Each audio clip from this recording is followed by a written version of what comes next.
America ने एक हफ्ते में ईरान पर तीसरा हमला कर दिया। अमेरिकी फौज ने जनूबी ईरान में 3 मकामात पर बमबारी की। सेंटकॉम के मुताबिक ग्रोक शहर और जजीरा कशम पे अपने दिफा में हमले किए। लड़ाका तैयारों ने ईरान के फ़ज़ाई दिफाई निज़ाम, कंट्रोल स्टेशन और 2 ड्रोन्स को निशाना बनाकर तबाह किया।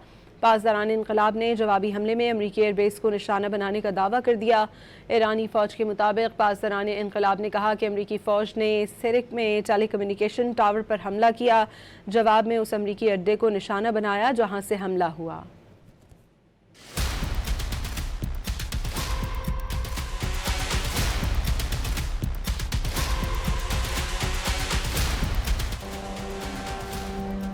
मशरिकी वुस्ता में एक बार फिर जंग के साए मंडलाने लगे। अमेरिका ने एक हफ्ते में ईरान पर तीसरा हमला कर दिया।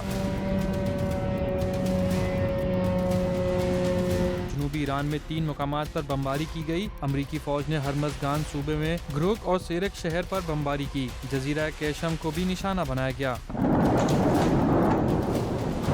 अमरीकी सेंट्रल कमांड के मुताबिक फ़ज़ाई हमले अपने दिफा में किए। हफ्ते और इतवार को ईरान के रडार और ड्रोन साइट्स को टारगेट किया। सेंटकॉम ने दावा किया कि आलमी पानियों में MQ-1 ड्रोन को मार गिराने और दीगर जायराना इक़दामात के जवाब में हमले किए। लड़ाका तैयारों ने ईरान के फ़िज़ाई दिफाई निज़ाम, कंट्रोल स्टेशन और 2 ड्रोन्स को तबाह किया। ईरानी हमलों में किसी अमरीकी एहलकार को नुकसान नहीं पहुँचा।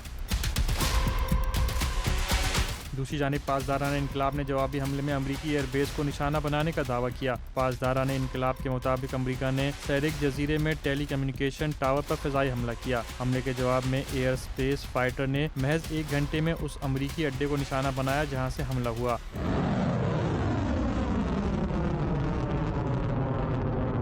इससे पहले कुवैत में मिसाइल और ड्रोन्स के बाइस खतरे के सायरन बज उठे थे। कुवैती फौज ने कहा था कि फ़िज़ाई दिफाई निज़ाम मिसाइल और ड्रोन्स के खतरे से निमट रहा है। इस दौरान सुनी जाने वाली धमाकों की आवाज़ें प्रोजेक्टाइल्स को नाकारा बनाने का नतीजा होंगी।